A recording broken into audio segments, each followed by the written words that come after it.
Welcome, everybody. Today I have Rich Rosenthal. Thank you for coming on. Thank you for having me. You're welcome. Friends for a long time with your one of your closest friends and former partner, Steve Abrams, and so I hope you love him as much as I do. He is one of the. You know, it's funny. We may be relatives. Do you know this? No. So my birth name was Abrams, my last name, and it's traced to Belarus in Eastern Europe of some kind, that was my father's last name, but my father wasn't really involved in my life, so I think I was 10 or 11. I took my grandfather's last name, my mother's birth name, Rockland, but it was Richard Abrams was my birth name. And so I told him that recently, and he's like, "We've got to be related. Like, what's the chances of it was Abramowitz and then Abrams." Yeah, was his the same? Yes. So I said, "Could you please go and do one of those DNA things?" And he's like, he's afraid that there's a kid out there or something. You know what happens. You know what happens. But I'm going to keep pushing him to do it because I've always had I felt like a connection to him or something. And I said, we've got there has to be some relation because we're from the same area. Our ancestors are from the same area in Eastern Europe. And we had the same last name. There's got to be. Did you say Belarus? Like Belarus, Poland. Well, Belarus is Russia, right? Russia, but that whole area, like Ukraine, Poland, it was all sort of a blur at the time, right? There wasn't really, Poland, what came around in the 20s. So it was, that area was, it was all from that area, Ukraine, Poland region. So so I don't know, we think we're related. So my grandfather, Max, was from Bialystok. Okay. Which, if you ever saw The Producers, which I'm sure you have. Yes. It was Max Bialystok by coincidence. But my grandfather was from Bialystok. So the show or the movie or the play, The Producers, there's this scene where they answer the phone, Bialystok and Blue, Bialystok and Blue. Yeah. So Steve and I, for probably 50 call years, each other like that? If I answer the phone, I would go Bialystok and Blue, and he does the same thing. Oh, my God. And it's not every time. It's like every 10th time or something. Oh, my It's God. just so... That's so funny. Yeah. So anyhow, so I've known him forever, and I've known about you, and I've been here, and I'm 50, right? So I've been here since I grew up in the New Haven area, but I've been in law school here since '97. So sort of knew you. You went to UConn, I said? I went to UConn Law, yeah, and I went to college at American University in DC, and then came back for law school and settled here. And I've always been a huge fan of what you guys have put together. I didn't really get into good food until college, maybe, or not college, law school, I would say. Took Stephen longer. Took Stephen longer, yeah, yeah. He did talk about that. Yeah, I just didn't. We were poor. I was a poor family, so we didn't. We'd go out maybe to Ponderosa or something, and that was a big deal. Texas toast, can't Texas go wrong. toast. I do love Ponderosa still. There was one in Kissimmee for the longest time. Still, Where's Kissimmee? Next to Orlando. It's like Florida. Okay. Florida, yeah. I'm thinking Connecticut. Oh, yeah, I'm sorry, yeah. I go Kissimmee, Kissimmee, Connecticut. yeah, I never heard Kissimmee, of Florida. And so about 4 years ago, when we were down in Florida, we went to Ponderosa. It was great. The big salad bar, it's fantastic. And but it's gone now. Like it didn't make it through COVID. None left? None left. It's sad. There was a place. There's one left called York Steakhouse. I don't know if you remember that. They used to have one in West Farms Mall. West Farms Mall. It was one of my favorite places. My grandparents would take me every Sunday. And it was General Mills that started that. And they were huge. And they had their test store in Columbus, Ohio. And the former manager there bought out the remaining one, and he's still there. And now it's called like Rich's York Steakhouse. And I went there about 10 years ago, and it's all the same menu, and he still keeps it there, and it's in Columbus. Columbus is like the testing ground for a lot of restaurants. But, well, you know what that's from? That started from General Mills, who was their headquarters there, and they would test them all there. So all the chains and everything like that. That's kind of like, that's Peoria. Mm-hmm. If it works in Columbus, it'll work in a lot anywhere, of places. Right? And so, and it's funny because I want to get into that with you because sometimes, I wonder, like some of those places, and I've eaten at those places. I try to avoid them because I think you can get better meals, and I'd like to support local places, although they employ a lot of local people. Like I wonder sometimes, like I go into if I've had that type of food before, and I don't know how it works. To me, it's not good. I mean, sometimes it is, right? You could get somebody could make you, a 3,000 calorie mac and cheese at the Cheesecake Factory that'll, knock your socks off. Make you happy as hell. Oh my God. Right. But it's like, it's just made in a commissary somewhere with the worst possible ingredients, made with margarine and oil. And, we've all been sitting in a place like, and I don't go. I probably do fast food less than once a year. Right. But I remember years ago, one of my partners, Mark Connolly, who I don't know if you know Mark, he was at Maximori for years. I don't. And another brother of mine, Yeah. unrelated brother, Mark. We were looking at some restaurant site near the shoreline, and we stopped at Burger King on the way. We had no time. We're so hungry. The two of us are sitting over the table eating like double Whoppers with extra bacon, whatever you could add to a sandwich. Right. We're sitting there. We take 2 or 3 bites, and we go, we could go to the best restaurant and it will not taste better than this tastes right now. True. And that's, and again, I don't even like fast food, but when there's a certain time it just hits. The mayo's going down your chin a little bit. Yes. And it's that special, like, that processed mayo that's even more processed than Hellman's. And it's amazing. It's amazing. No, you're right. There is. And there's something about it. You could go to Jean Georges and spend, $500 a person. Right. And you'll go, it was good. And you go to Burger King and you go, like, it's fucking delicious. Fucking delicious, right? And it's loaded with and there's a theory that the food scientists at these places, and there's a big lawsuits going on now, they're actually like marketing it to make it very addictive for Americans and contributing to the, we have disproportionate obesity epidemic here than other countries. And the theory is that they've literally they've literally made the product addictive. Well, sugar, salt, to make it addictive so the profits go up. Yes. Because look, you've been to Italy, I'm sure, France. You go there and you eat like a king, right? You eat everything and you come back and you're like, I didn't get any weight. You also walk 10 miles a day. You walk a lot too, right? No, but you're right. The food is the processed food. You take Robert Kennedy Jr. Right. Crazy guy. Crazy as fuck. But the food stuff, I think he's right. And I haven't paid a lot of attention to it, but his food philosophies, I back him 100%. I agree with him on that. I agree with him. Right. There's a huge problem. And I forgot some plaintiffs' lawyers have gotten together and they're suing the big boys about this stuff that you basically, like the cigarette company litigation, saying you guys have fucked us and made these problems because it can't be that that you've marketed and created these products that are hugely addictive and unhealthy, and for the sole purpose of your shareholder bottom line. It's really interesting. But let's back up a second because I'm getting ahead of myself because I want to talk to you about all this stuff. But we have 2 hours, right? We have 6. And you're catering it. I didn't tell you that. So when are you a Connecticut guy? Did you grow up there? I grew up in West Hartford. Oh, you're a West Hartford guy. A Conard or Call? A Hall. Hall or Conard, I should Hall, say. come on. You're a Hall. Okay. All right. My wife's a Conard lady. So God. So we always liked the Conard girls. The Conard girls. She's a Conard girl. Because they didn't know how queer we were. Yeah. They didn't have any history, so they. So you grow up right here. Yeah. And it's siblings. I have 2 older brothers. Okay. One 6 years older and one 8 years older. 6 and 8. So I feel like I grew up almost an only child. Right. Other than I had siblings, But as far as my junior high school and high school years, they were both out of the house. Right. So you're alone. Yeah. And then so even 6 years though is a huge spread because if he's 9 and you're 3. Right. He's off doing we have nice relationships now, but we were fantastic. Right. Yeah. Yeah. Like even my friends growing up, I have a brother, my mom remarried and had kids. My brother and I are 11 years apart. So we had a little time together, but then I was off to college. You're like an uncle. I'm like an uncle. But now we have a great relationship because the spread between, 40 and 29 or 40 and 51 is nothing. Right. It's so you're here.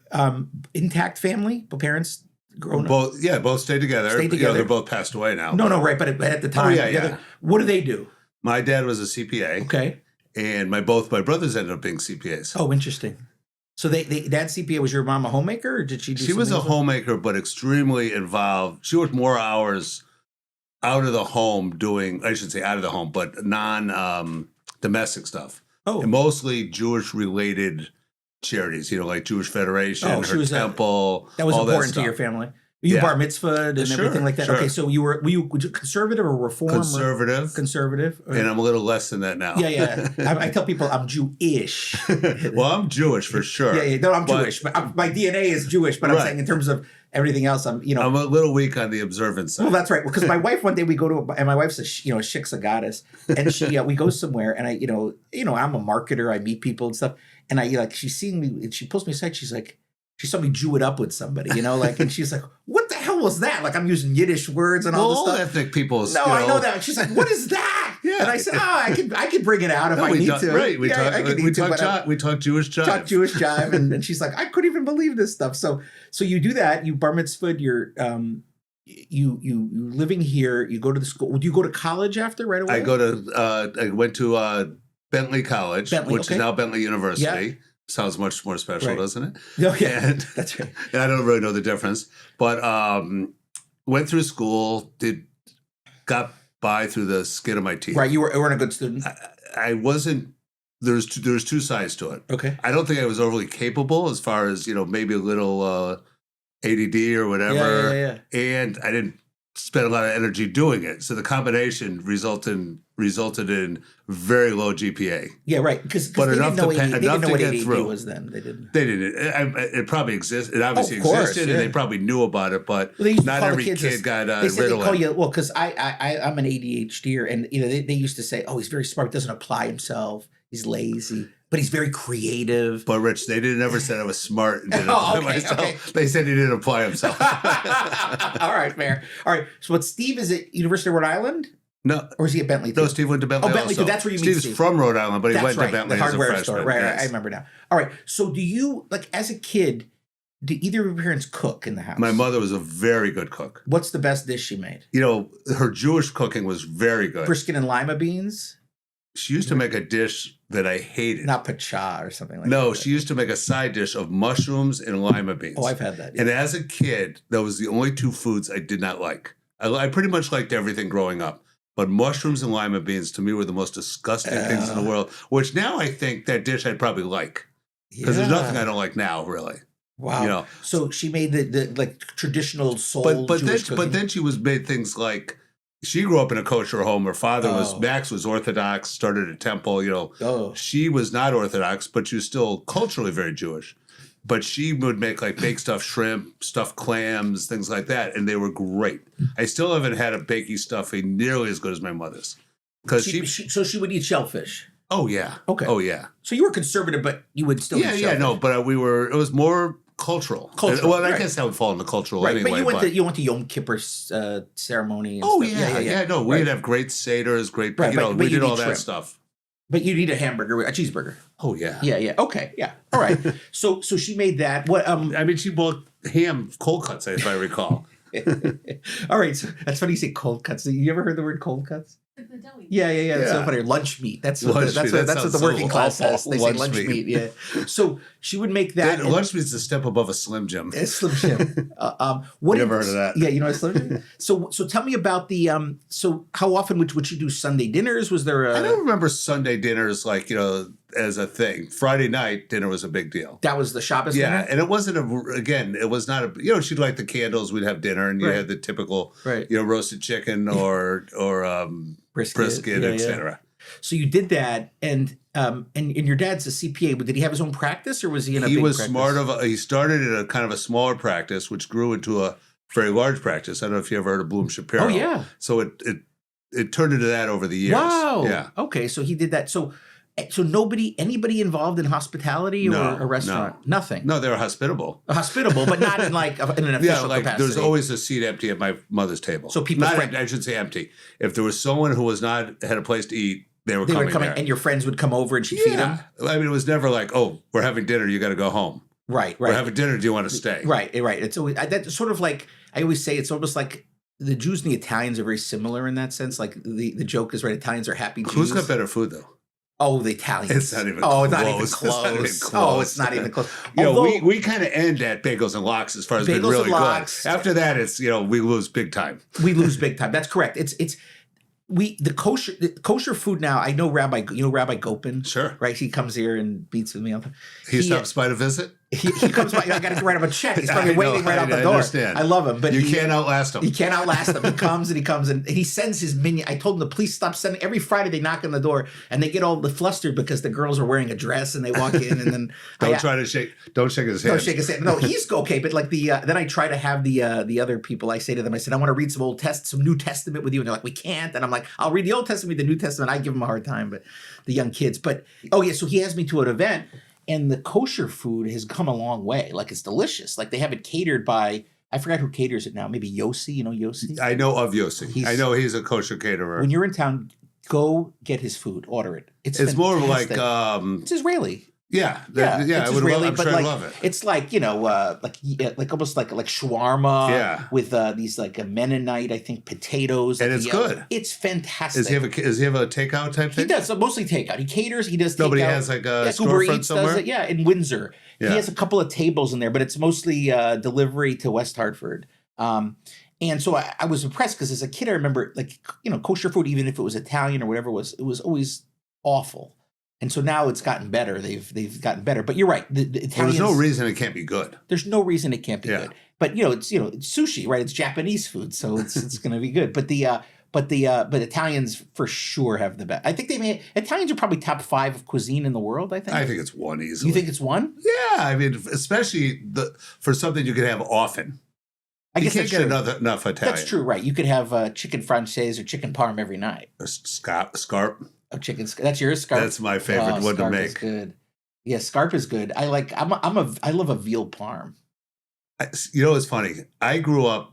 Veal parm was like the dish, and then people started eating chicken parm. I go, what a crappy imitation of veal parm. Is the best. Chicken's better. I think chicken parm is better. Oh, have you gotten the veal parm bone in at Byron Rondo Osteria? I've never been there. You have to go there. Do you know him?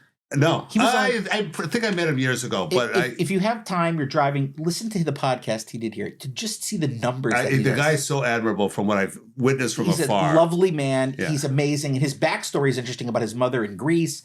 And he said to me, when he came on, and I said, "There's no way, on Mother's Day there's 3,200 covers." I said, there's no way your food's any good. I said it to him right to his face. I said, there's no fucking way you can do that. He goes, you come in and tell me, you're a food guy. You tell me. I came in and said, your food's delicious. He's got 2 5,000 square foot kitchens. It's everything I've heard about him. It's great. In the summer, I'm in Florida all winter. In the summer, I live in Old Saybrook. Okay. So and there's nothing to eat down there. Nothing to eat down there. No, there is. There's like 5 places. 4 maybe. See, he knows. But the best place to eat is at my house. But or Grano Arso in Essex. Grano Arso is very good, and there's Liv's is really good. Liv's is so solid. I've eaten probably in Liv's. That's your place. More than any restaurant other than Max restaurants in my life. Liv's is good. I like Liv's. Because he's there. I've been there about 20 years. He's been there about the same time, and John's a very good chef. I like Liv's, but every time we rent a place down there, and we're always like, "No, you got to go to New Haven or Essex, or Cafe Roudier." Delicious. Yeah, so there's a handful of very good places. Right. And what were we talking about? The veal, the veal and the chicken. Yeah, the veal and the chicken. So it's Byron Rondo. That is about 2 hours away from where I live. Yeah. It's really good. I don't care how good it is. I'm not making. You're not going to make the 2 hour trip to Cheshire, Connecticut. It's very, very good. So, all right, let's go. So you go to Bentley, and what are you doing after Bentley? I graduate Bentley with a solid 2.1 average. Sounds like my college. And the job market when I graduate, if you're not, it wasn't a great job market, and if you didn't have great, grades or whatever. The people that were coming to this campus to recruit weren't very interested in me. Right, and what year is this? 81. 81. Okay. Only because I took an extra year to really get a better education. Okay. Right. So better known as the 5-year plan. The 5-year plan. So you're 81 and you moved back here? Yes, I moved back here, and I spent all my high school, college years working in restaurants. So I kind of doing what? Busing or waiting, bartending, dishwashing, everything. How important? Anthony Bourdain used to say the people that have that experience, you gain a module or a gear that's so important for the rest of your life. There's no question.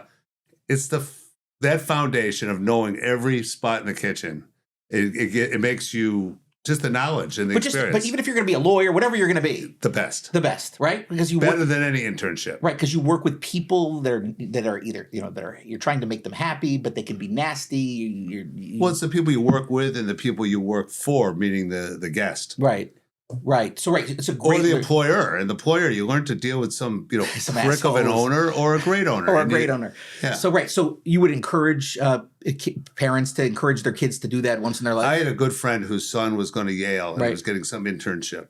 And I said, have him wash dishes for a summer. And he thought it was crazy, and he never did it. Now he's a judge or something. No, but he still could have used that, right, to learn how to do that. A little grit in your life. Yeah, no, for sure. Did you ever make it to the kitchen, or do we always in front of the house? No, I went after a couple years of screwing around here working. Yeah. My brother sends me an article. I guess he was worried about me. He sends me an article from New York Magazine. Did he like mail it? Like he cut it out and sent it to you? I think so. Yeah. It had to be. I mean, that's the only way to do it. He couldn't even fax it then, probably. You couldn't fax it then? Well, probably. No, but I remember this. You sent me an article once when I was a kid. I remember it came like folded up and cut out. So it was in New York Magazine, and the title of the story was, "So You Want to Open a Restaurant?" And one of the things in the story was this school in New York called the New York Restaurant School. Okay. That was a small kind of, I'll call it avant-garde cooking school. Okay. And I said, this is for me. Wow. I'm going there. And I talked my parents into giving me enough money. I don't think it was particularly expensive. I have my father's partner, Yudi. Is Yudi Shapiro from Boom Shapiro. Gives me a ride to the city because his daughter at the time, I think, was in law school. Okay. They dropped me off at the 92nd Street Y, where I lived for about 8 months. Wow. Dormitory style at 20, I was probably 24 by then. And you're living dormitory style with $100 in your pocket? If. Wow. So I'm living in this dormitory, and everyone in my floor, you know the 92nd Street Y? I don't. It's a cultural center in New York, and it's really the Jewish Y. Oh, I see. But you don't have to be Jewish. They do all kinds of lectures and stuff like that. So it has some prestige in the world of Ys, and if you're New Yorkers, all know it because they'll have all kinds of cultural things. Even though it's a Christian organization. But this is a Jewish Y. Oh, a Jewish Y. Yeah. So it's not the YMCA. It's a JCC or something. I get it was called the 92nd Street Y. I don't know. Oh, I see. Okay, maybe it was the Y and then they took it out or they took it over or something. I don't know. I don't know that history. Oh, interesting. But I did run the elevator once with Walt Frazier, which was in between women. So so my floor is all podiatry students because there's a local podiatry student. So I spent about 8 months there with my little cubicle of a bedroom. Showers and toilets that are communal. Oh, God. I don't think I said, and I'm a social person, I don't think I said 2 words in that building for 8 months. Wow. I had nothing to do with these people. They were all doing their thing. I'm there, I'm coming. And I'd get there at 10 at night, 11 at night, with a couple cocktails in me, sleep, and leave at, 8 in the morning to go to school. And where was school? Downtown? It was on 32nd Street. Okay. Or where's Macy's? 33rd? 33rd in no, not 33rd. Whatever street. I've been out of New York so long I can't remember now. But it was in that area, right near Macy's, near Penn Station. Yeah. Okay. Yeah. All right. So you're going back and forth, taking the subway. Yeah. Yeah. Right. Yeah. Taking the subway. You're doing that. And I have about 5 pieces of clothing. Wow. A pair of jeans, a pair of black jeans, a couple of t-shirts, and a couple and a coat. Some coat I bought at a thrift store. And very cool coat, kind of window pane. It was very that's cool. awesome. And you're learning to cook. I'm learning to cook, and I'm learning about they taught. It was half the day was cooking, the other half was like restaurant management. Okay. And how long did you do that for? It was like 8 months. 8 months, and then you graduate from You graduate, and how I mentioned I wasn't a great student. Mm-hmm. For the first time in my life, I am the king of students. Wow. I am the class of the school. I'm the guy. You're the guy. You're the valedictorian. I'm valedictorian of a cooking school with a bunch of special needs kids. No. They were actually the people I went to school with were very interesting. A lot of them were like recalibrating their careers. They were in finance or they were, whatever. It was people that most of them were a little older going back to school. I see. Okay. So you're right. So you're the head of the class. You found your thing. I found all of a sudden I love school. I went from never liking school to loving it. But what happens at the end of your, when you graduate? Did they help you find a job? I don't remember if they helped us, but I ended up getting a job. I worked in a couple of different restaurants in the city. Okay. And just loved it. Regular, just like basic restaurants, anything? No, good place. Yeah, well, the one that I spent the most time was a place called Pesca. Okay. It was 23 East 22nd. That address I can remember because it's easy. And, are you a line cook there? I'm a line cook, okay. And I'm scheduled to come in like at 9 in the morning. Okay. And I live walking distance to there by coincidence. And I would get there at 7. And I did that for like a year. So my plan, it wasn't a plan, it was just a work ethic, I guess. I'd get there early before the chef and the sous chef got there, and I'd do all their work.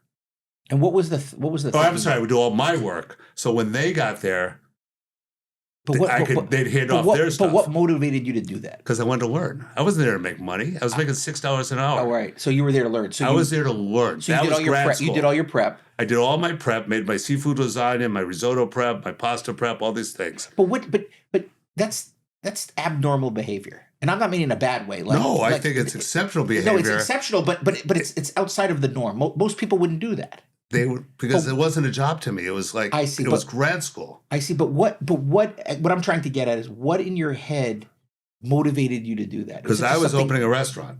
Oh, I see. I'm opening a restaurant in my head.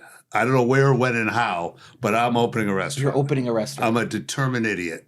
Right. No, but there's always people that have built, very successful businesses. I always find they have this obsession with the business. They focus on it.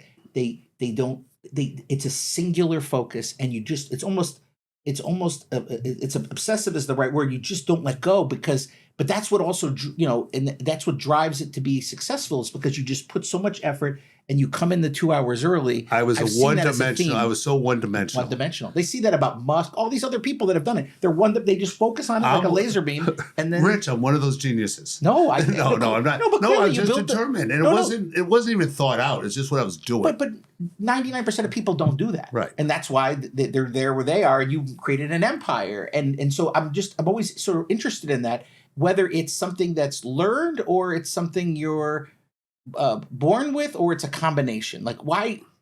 I don't know the answer to that. Yeah. I don't know where it came from, but it was kind of the first thing in my life. It's still young. Do you think some of it is like you're the younger child and have to prove something? Is there some of that?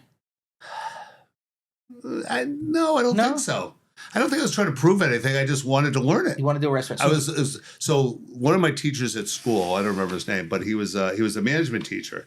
And one of the things he told us, one of our responsibilities was to read the New York Times every Wednesday, food section, and the review every Friday. Okay. So that was to this day, now it's not set up exactly the same way, but I read the New York Times Wednesday like it's my Bible. Still. Everything. Now, a lot of stuff doesn't interest me as much because it's depressing. No. I'm talking about the food section. I'm not talking about the whole paper. Oh, yeah. They have other stuff. Yeah. The food section. The other is filler. I thought it was all Pete Wells is gone, right? He's gone, but he's writing some articles that are very interesting. I saw the latest one. But I was just. By the way, he has the best review I've ever read in my life, and I read it once a year out loud to my office. And it's the review of what's the guy with the spiky hair? Guy Fieri. Guy Fieri. Guy Fieri's restaurant in Times Square. Great entertainer, lousy restaurants. It's 100 questions. It's just questions that he asks. He's like, "Did you feel that the radiator fluid you served me was actually edible? Like you should read it. It is such a takedown. I remember reading it when it came out. It literally was. It's the best piece of writing since the Odyssey. It like leveled him. And as investors flew him in, he was in Australia at the time. He shows up on Good Morning America like jet lagged, and he's like, "Oh no, we're gonna make things better here." Because the place garbage. Didn't last. It didn't last. So you get there early, you do your prep work, and then and what are you doing on the line? Are you like a fish or meat? Or? Well, I was most of the time I was kind of the pasta station. Okay, and it was a seafood restaurant, but it was different. It wasn't your, 30 fish and all this stuff. It was kind of Italian seafood. Okay, and at the time I thought it was great. And I'm thinking the things I learned there to this day, I really learned how to make a pasta. And I don't mean the noodle. You only use fresh pasta there? Back then it was all dry. We only used dry pasta. We only had one pasta. Oh. But it was probably 20% of the lunch items. I see. And we had a risotto and one risotto, and we had this seafood lasagna that was kind of gross, I think. Seafood lasagna. So I'd have to assemble that every morning. Cheese on seafood. My thought on that? Yeah. You can't put cheese on seafood. You can sprinkle a little bit? No. The Italians won't let you. No, they'll kill you. No, Steve and I, Abrams, were in Italy with our wives, Paige and Vicky. And we're in this I was hoping this story would come up because I love this story. We're in this little place in Alba. Oh. And our server is the owner, I think. Right. Or it feels like the owner. And Paige orders spaghetti vongole. And she comes out and she goes, "Oh, I want to get some Parmesan." And I go, "Paige, don't ask." That's like, I go, "Don't ask." And she goes, "I want Parmesan." And I go, "Okay." first of all, you don't get Parmesan. You get Parmigiano Reggiano or Grana Padano. Right. Parmesan is American garbage. Right. So she finally calls over the lady and she goes, "Cheese on fish?" It was the only English she said the whole time we were there. She's like, she goes, and she looks at it, she goes, and walks away and brought the cheese. oh, But didn't want to. Oh my gosh. So you're working that whole line. You're making risotto. Yep. And the pasta. And how long are you there And for? you have to know how to stir risotto. Risotto is impossible. Well, to order, so you make, the way we did you did do a la minute, or you had No, prepped? you'd pre-make the rice. Right, of course. So you made it like to 70%, I would say. And then you fold in the to stock. order, you saute your fish or shrimp or clams or whatever it might be. Because you got to have a pot of like 70% there, because you couldn't do it otherwise. It takes a long. And you could it took about probably 5 minutes for each one. I'm guessing it's so long ago. It's 40 years ago plus. Wow. So all right, so you do that, and you're doing the risotto, everything. How long are you there for? About a year. A year, and then what's the next restaurant? Well, I was there. I worked in a couple restaurants in the city. I worked there. I worked at this place called the Back Porch, which was 30, Turd and Turd. 30, what is that? 33rd and 3rd. 33rd and 3rd. 33rd and 3rd. Say that 5 times. And that was fast. just an average. It was nothing special. Right. But Pesca to me was special. And I really cut my teeth. Would you call that fine dining? Yeah. Yeah. Oh, Okay. Yes. Yeah. It was kind of bistro style, but it was upscale. Very upscale. And the lunch was actually bigger than the dinner. It was based on the location, whatever it was. We got a lot of garment people there. And who owned it? Was it a guy named Eugene Fracchia? Fracchia. Do you remember Steve brought up that in his interview? I did. Yeah. Who is that guy? Eugene worked for me, and not worked for me. I worked for him, and he was the owner. And he would come in every morning with a newspaper under his arm, an umbrella, and he was how should I say? He was a bit feminine. Oh, okay. Yeah. And a great guy. And I was like the only straight guy in this whole restaurant. Wow. The chef was gay, the sous chef was gay, the waiters were all gay. This was kind of when AIDS was, ravishing the gay community. And after I left there, several people passed away, and it was very sad. Not while I was there, but it must have peaked after I left. And Eugene, I'll never forget, Eugene walks in the restaurant one morning, and I'm like the only guy in the kitchen when he comes in, and he's got the paper on his shoulder, and he goes, "Did you read the paper today, Richard Rosenthal?" I go, "No." He goes, "Do you know that a man was shot in front of Sparks Steakhouse?" I'm sorry. It was done a couple days earlier. But he's got his paper, and he goes, "If I knew they were going to get so much goddamn press, I would have gone up there and dragged that body down to Pesca." That was the assassination of was it Castiglione or whatever? One of the mob guys. That was John Gotti had the guy assassinated. Exactly. It was exactly. That's my recollection. Paul Castellano. Right in front of Sparks Steakhouse. And he would have dragged that body all the way to 22nd Street. Sparks is still around. Not Pesca. No, not Pesca, but Sparks is still printing exactly. money. Yeah, and they're still You don't hear much about it though anymore. Yeah, no, but that's a good reservation. I'm sure it's still good. It's just like Luger's or Delmonico. What's the other place down in Wall Street there? The one that's been up. Delmonico? Harry's. Yeah, Delmonico. They have the Delmonico steak was invented there. Delmonico's one of the oldest restaurants. And they just bought, and I was in the Times, they just bought the flag that draped Lincoln's casket for their Lincoln room. Really? For like $500,000. So you can worth see, every penny. You know the numbers they're doing there. The Wall Street guys come in and they spend $3-4 Never grand. been. Yeah, that's like a Delmonico. They have a really good Delmonico steak, which is really a ribeye. It's a ribeye, right? Yeah, but they the Sparks is still there. That's still a big name in New York for steakhouses. That's they still. I did Luger's recently. A friend of mine got me in there. Did you like it? Yeah, it was good. It was it's like I didn't know it was like a German beer hall. Right. The tables are all bleached wood, right? Yeah, and it's just like the guys come around. They only take cash or debit card because they don't want to pay the fees. Well, they used to take only their credit card. Oh, the Luger's own credit card. Yeah, but now you can use your debit card. You have to put your PIN in. But I mean, a ribeye for whatever the porterhouse, whatever they bring for $4 is $420. Worth every penny. It's delicious. If you got a lot of pennies. It's delicious. It's delicious. I thought it was good. I love the that sauce you put on everything. That sauce is really not made for the steak. It's meant for the sauce is for the onion and tomato salad. Onion and tomato salad. Yeah. But you dip your bread in it. Why not? You wind up doing everything. It's good. So, all right. So you finish how do you get from New York to Connecticut? Through Newport, Rhode Island.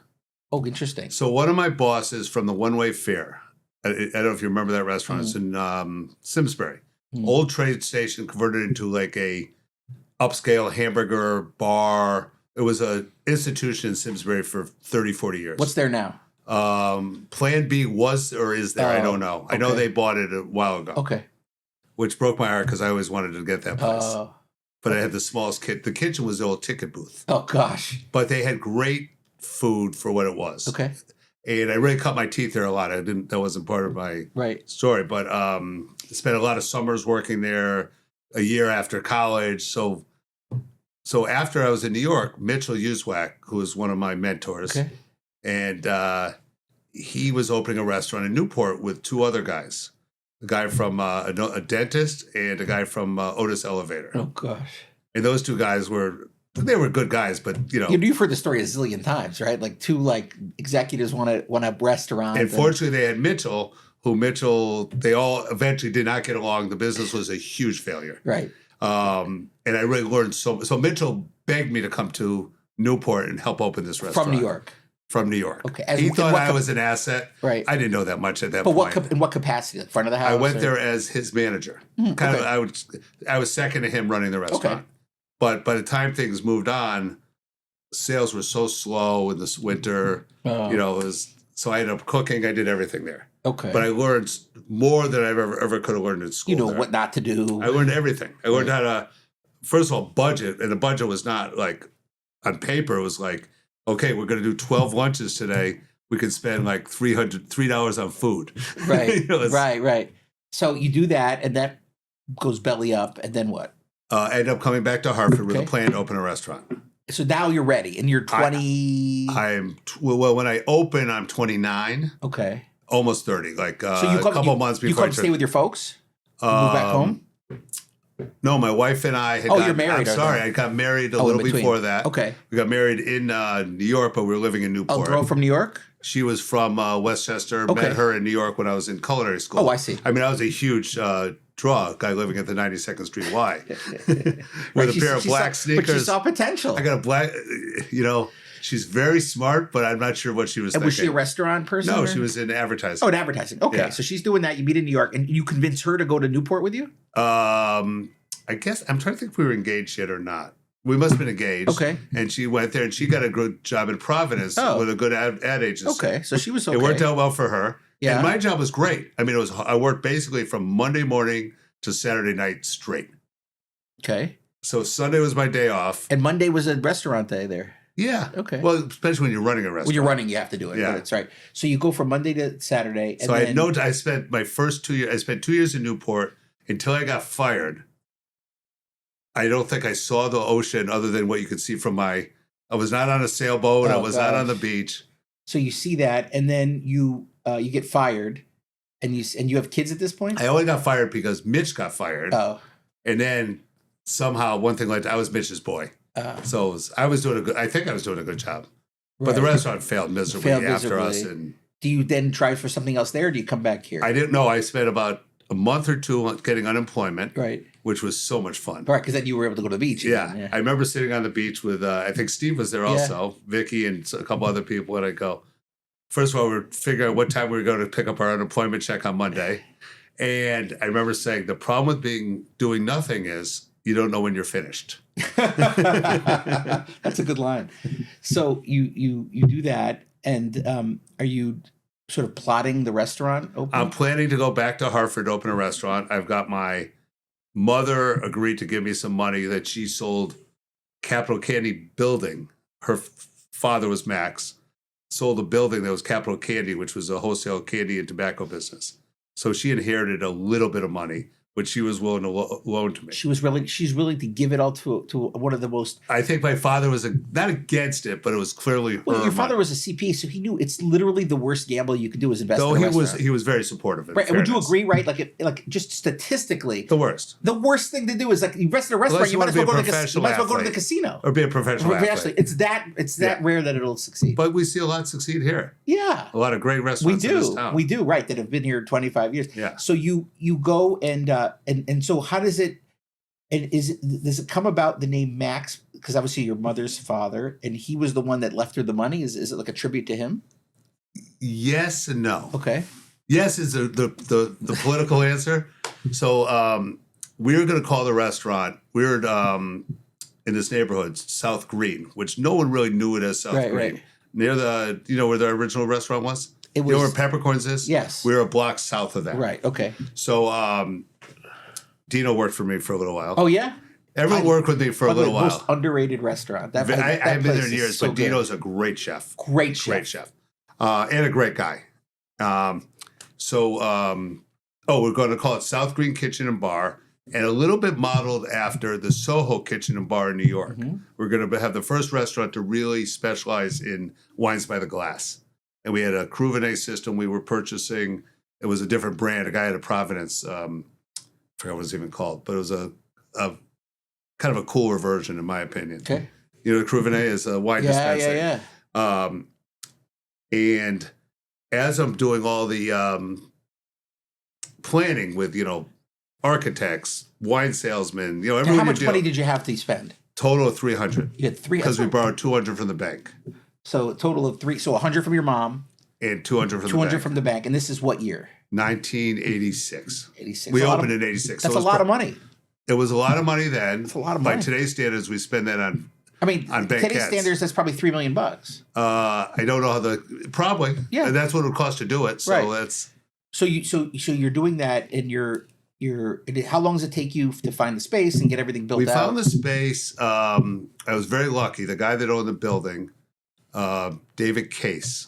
Okay. Great guy, and he was developing the building. I don't think he had any other tenants who were interested. So he's like, here, these kids. He was a good partner in this project in a way, not a financial partner, but he believed in us.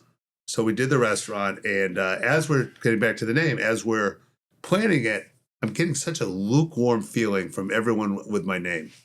They're all going, "Oh, South Green Kitchen and Bar," like no one. So we're in a meeting with the architects.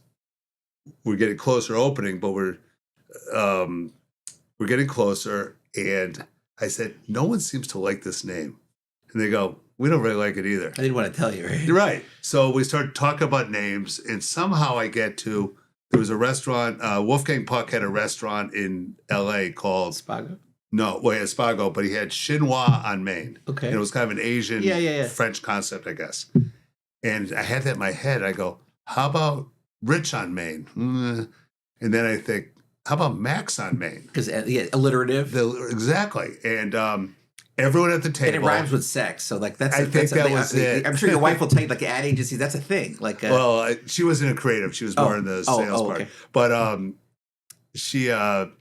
everyone at the table goes, Max on Main. I love it. It was an immediate. Yeah, that's it. It was the complete opposite. And we changed the name at the table. And Max, of course, your grandpa. Yeah, so I could have the bullshit story. I was honoring my grandfather, which I was. I was. But you were in a way because that's what came into your head. But if his name wasn't Moishe, it wouldn't have worked. That's correct. Moishe on Main. Right.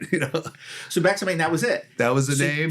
And for the first 2 years, we never had a sign because it was too late to get a sign. Oh. And we later built a beautiful sign. Beautiful sign. I was so proud of the fact we didn't have a sign. Who did your sign? Did you ever use Lauren? Lauren Rosen. Oh, Lauren. He was on the pod. Oh, he was. He's a great guy. Oh, my God. The best sign guy in the world. The best sign guy in the world. And never made a penny on any sign he made. He does. He came in. He did our sign here, and he's doing some new signage because we got some new space over here. And I became good friends with him. And, we have a sign right here. And he looked at it. He's sitting there during the thing. I said, what are you looking at? You keep looking over here at this thing. He goes, that thing is 3/8 of an inch off. I said, what are you talking about? He gets up. He's like, give me a piece of paper. And he marks it. Sure enough, it's 3/8 of an inch off. He can see it. He's like, I'm taking this whole thing down. And I said, well, we got to get a police officer because it was tinted. You couldn't see it. He goes, you got to bring his truck. He's like, we're not getting any permits. He goes, I'm going to come here before anything opens. Fuck these permits. He drives, he comes here with his truck and he gets up on a lift and puts the thing Lauren's in for a great free. sign guy. Great sign guy. He is amazing. And a great guy. A great guy. Yeah, he's a mensch. That's so funny that you used him too.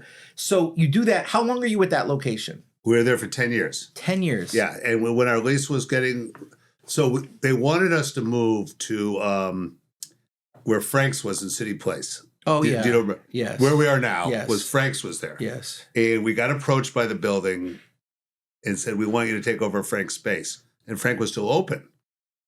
And I said, I'm not going to be the guy to put Frank out of business. Frank was he was an icon in Hartford. Yeah, yeah. And he was a great guy. And his son, Frank Jr., was a very nice guy who I didn't know either of them well.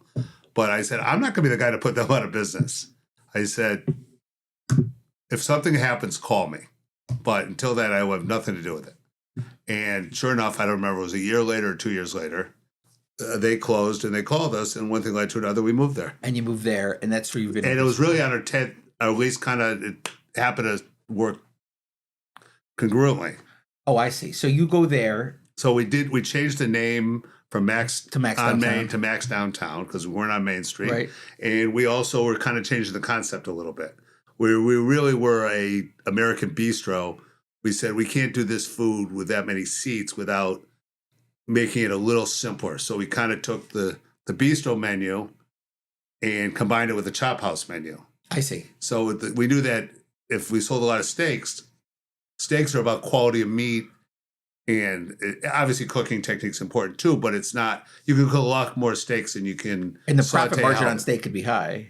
Well, depending on the price of beef. The margin's high, the percentage is lousy. Oh, I see. Right. And of course the beef prices it's only gotten worse. Right, because the beef prices are out of control still. But the prices are out of control. The retail price of a steak in a restaurant now is often $70 to $100. Yeah, I mean, in I don't know what, I mean, going there tonight, but I think a New York strip is probably around $70. Here's the question, do they drop a check on you? They should. So you still my favorite restaurant. I was just there 3 weeks ago before a show with the guy who trains us. It was fantastic. It was what I love about Max Downtown, and it always is it. And I want to ask you about this.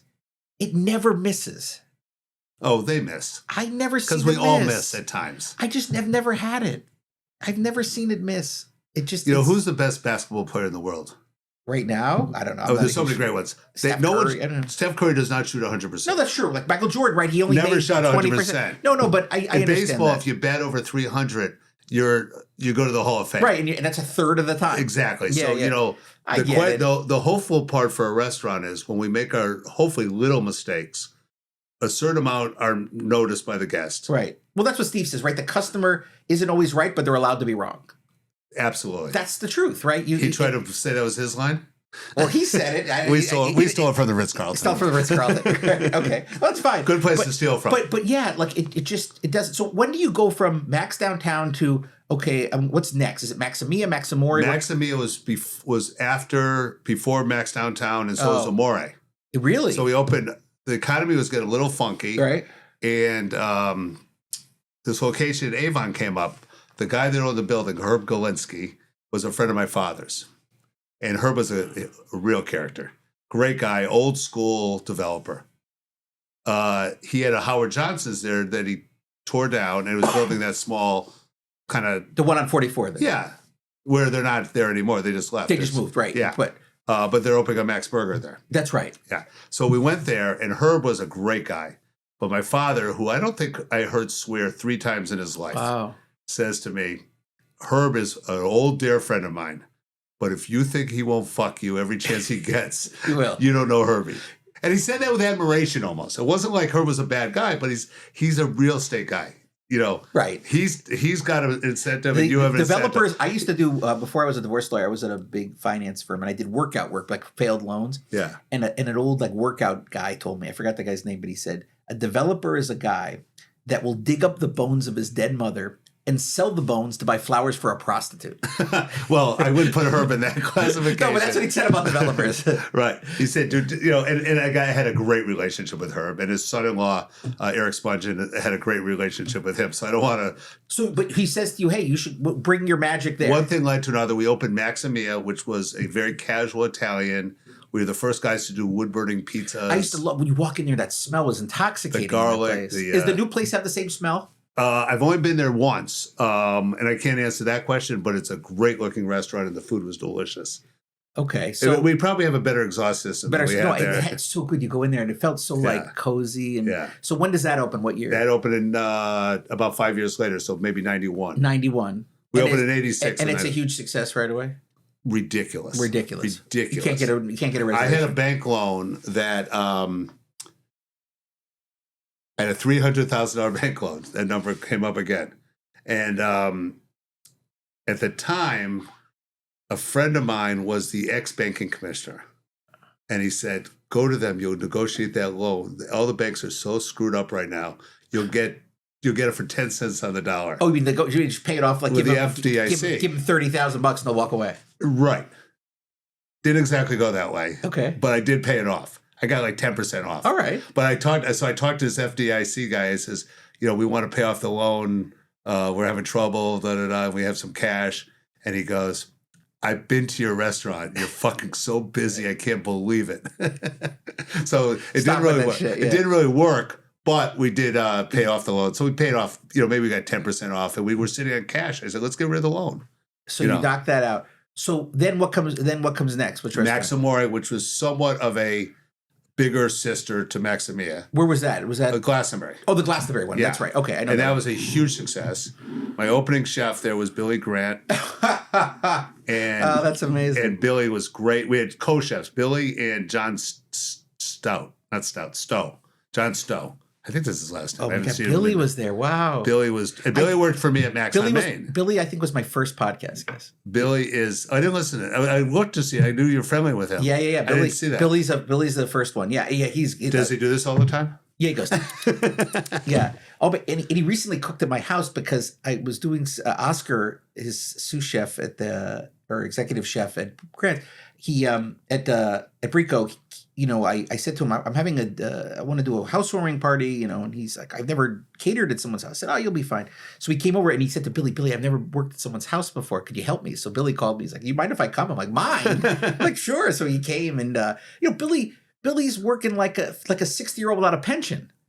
He literally is. I don't think he has a pension. No, but Billy's fine. He might have a couple million in his. Billy's fine, but like his backyard. But he's on the line. Billy is. If there's one guy, Billy and I, we don't talk a lot, but he'll send me a text every once in a while. He goes, dude, I just had a dream last night that you were in it again. And he gets these dreams like once every couple months, or whatever. And he says, I don't get it. He goes, and he says. And we have a little love fest back and forth. Oh, he's the best. But he's. I go in there and I see him down there, and he's got there's 300 covered. They're going crazy, and he's working it like crazy. And like, Billy, what are you doing? You know what? That's what he does. He loves it. Great at it. He's great at it. He's amazing. He just can still even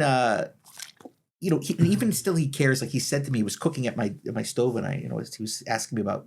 I used to represent a lot of restaurants, restaurant chefs before I did only divorce work. Well, they all get divorced. So they all get divorced. They used to all get, for a while, like I would even do like first-time DUI work when I was just starting out. And so I had so many chefs that owed me barter because they didn't have any money. These young sous chefs, they're like, they don't have $3,000 for a way or whatever. So they're like, I'm like, how about you do 2 dinners at my house? Like, yeah, no problem. So on Mondays, we'd always have like somebody coming over to cook, But he he said to me, he was like, I don't think he'll mind me saying this, but he was like cooking or whatever. And I was telling him, oh yeah, Max opened a big place. He's like, you think that's going to impact Brico? I'm like, first of all, why do you care? But this is baby. But you can't I'm like, impact Brico. You can't. Brico is. You can't impact it. You couldn't do anything. I've never tried to impact it, but you can't impact it. You can't. I said, Billy, you could murder a dog in front of that place, and people. You sound like Trump. No, right. I can shoot someone on Fifth Avenue. It's true, but it's impenetrable. Right. And it's a perfect. I mean, the New York Times called it a perfect restaurant. It's a great. I have not eaten there in several years. It's so good. But I don't eat in West Hartford very often, and if I do, I usually eat at Max. And he's a great chef, a great restaurateur. He's got great people there. Oh, he's the best. And then eventually you do Trouble Kitchen. Trouble Kitchen was 98? No, I think it was it might have been 98. Okay. So Trouble Kitchen and then Max Burger, of course. Well, Max Fish was before Max Burger. I think. I'm losing track now. And then Max Burger. But when you Yes, Max Fish was next. And then Max Catering. Oh, Max Oyster Bar was Then you have Max Catering. Max Oyster Bar opened in I think 99. And Max Catering. Max Catering was more like 15 years ago. You should see the check I wrote to you this summer for my 50th birthday at that winery. Oh my gosh. We had Max Catering ran it and did like the liquor, the raw bar. I had over 350 guests. And then I had Tyler Anderson had a station. Billy Grant had a station. Scott Miller had a station. That sounds like a hell of a birthday. Oh, it was crazy. And Prasad, you know Prasad? Of course. He did a station doing lamb Chef chops Prasad. in a tent, or Chef Prasad.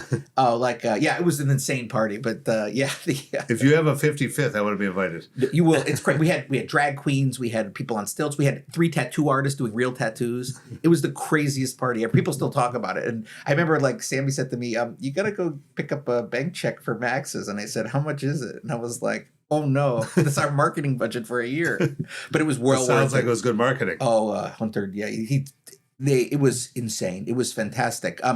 But what is the so what is your view on like why was your restaurants and you built this legacy? Obviously, I know that you've been bought out of it now, but you built all of that and it's been wildly successful. The food's good at all the places. What do you attribute the success to? Well, I didn't build it by myself. No, of course. As you know. Yeah. And all the guys I built it with are the ones running it. Right. So it's not, the transition was very easy. No, but you were the leader.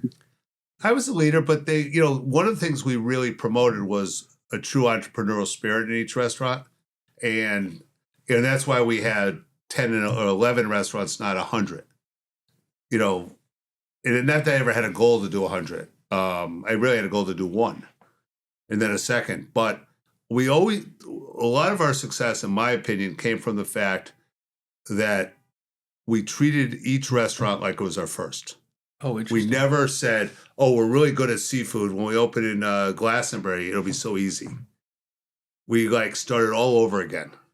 We started getting into the different equipment you could get. We never duplicated what we were doing. We kind of I see. You improved and said, we tried to progress but each restaurant we wanted to have a little bit of its own, a little or a lot of its own identity, depending what it was. When you open Max Burger, you didn't want it obviously to be anything like the Oyster Bar. But when we opened the Oyster Bar, when we opened Fish, we wanted to be like the Oyster Bar, but we didn't want to be identical. Oh, I forgot Oyster Bar too. That's another good one. That's been a pretty successful place. Yeah, that's my son, who's 11 now.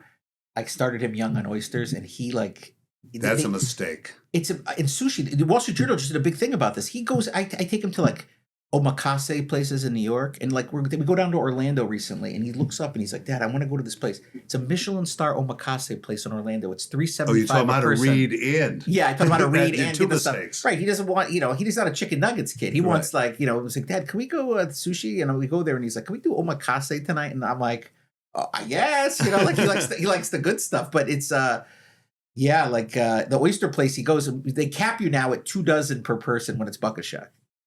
So that's enough. That's enough. I agree. But he clears those out in 6 minutes. It's like whatever. But does he put cocktail sauce on it? No, he wants naked, briny Northeast oysters. Love it.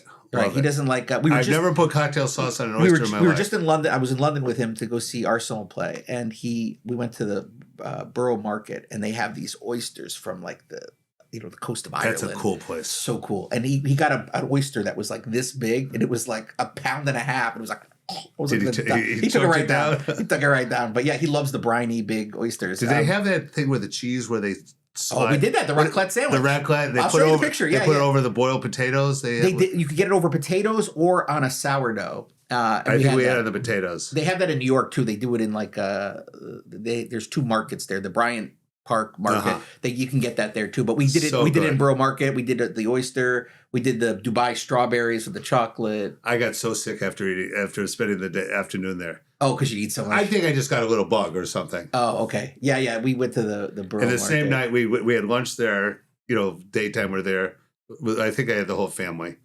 And at night we were going to Jamie Oliver's restaurant. The one that had I don't remember the name of it. The number was something. He was taking ex-cons. Oh yeah, or troubled kids. Yeah.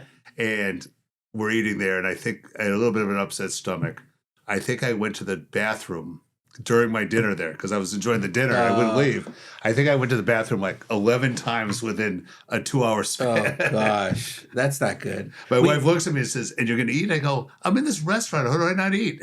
Well, we were there. I took him to Carbone, and my hot take is it's not that good.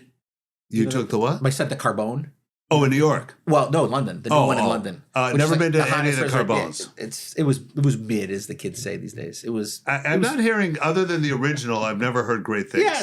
Yeah, it's whatever. Like I could make a better spicy rigatoni. Frankly, I really could. It's not that hard. It's not that hard. It's tomato paste and some Calabrian chilies. Yeah, I mean, I don't think it's. And you can make it in 2 minutes. It's not good, but it was fine. But it was, to me, it was a lot of sizzle. It wasn't. And it was very expensive. Yeah, I have not been to one. I still want to go, but I have we not went to been. this other place called Piranha, which was insane. It turns into a nightclub at night, and like in the middle of there's a DJ on the floor, and you're like in the middle of it. All the waiters got up on the tables and were dancing, and it's like fancy. Fun. It was fun. It was pretty good. We just had that experience in Orlando. We went to this Greek place that was insane. The waiters throw the plates and they throw a napkin. The napkins in a and place. It's so loud. And of course, we brought my youngest who is on the spectrum, and so she's got sensitivity to noise. And my wife was looking at me like, "What the fuck?" Oh, we didn't bring her headphones. But she loved it though. She usually wears earphones. We didn't bring them because we didn't think it was going to be crazy. But she was totally fun because she was watching the people throw stuff. She's like, "This is the best ever, Dad." So I don't know, it was good. But getting back to that, so you tried to be new. But what about the overall philosophy? What do you think?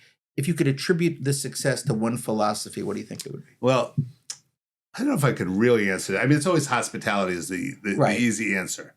But what we used to always train our people, and especially at a new restaurant, I'd take a little grease pencil on a whiteboard, and I'd say, what percentage do you think the food is in this restaurant for success? You got food, service, and atmosphere. And the thing I used to push really was the food has got to go for about 40%, instead of 33. Okay, and the service has got to go for 40%, and the atmosphere has got to go for 40%, which will give you 120%. Because one of those is going to miss. Oh, I see. Every night, and they're all going to miss at certain moments. The food is not going to be as hot as it should be, or it's not that medium rare steak is going to be a little closer to medium, or whatever it is. The pasta is not as al dente as it should be. But if the service is so good, the service hit the 40% number, you don't notice that the pasta wasn't as good as it could have been. And if the atmosphere, the lighting is good, the music vibe, everything. So if everyone tries to out-achieve the other third, we make up for it. So it's all those elements is kind of the first answer. It's food, it's service, it's atmosphere. I see. And so if you strive that way, then if something misses, you can still. And a great server makes up for a meal that you don't notice it. Oh, right. Because if your server is not attentive, then you notice the food a little more. Oh, interesting. And don't get me wrong. You never want to compromise on any. No, right. But things don't always. Right, shit happens in every. It happens in your law firm. It happens in the school. It happens. Stuff slips. Yeah, that slips. Interesting. All right, couple final questions. Best temperature to eat a steak at, or does it depend on the steak? It definitely depends on the steak. All right, so. But I'm for myself. Yeah, I'm a rare, but not very rare. Not black and blue. I like a black and when I say black, you're a man's man. I like a charred steak. It's got to have a crispy, leathery exterior. So you'll do a rare. Yeah. Wow. I gotta try it. I went to Texas one time. I spent some time there doing on my old job, and I sat down with a guy, an old banker, and he said, "Cut off its horns, wipe its ass, and put it on a plate." And I was I don't like it that rare. My mother loved a rare, very rare meat. Very. I saw a guy there's a restaurant. I think it's closed. It was in maybe it didn't close. It's in the Bellagio. It was Jean-Georges Vongerichten. It's a French Asian.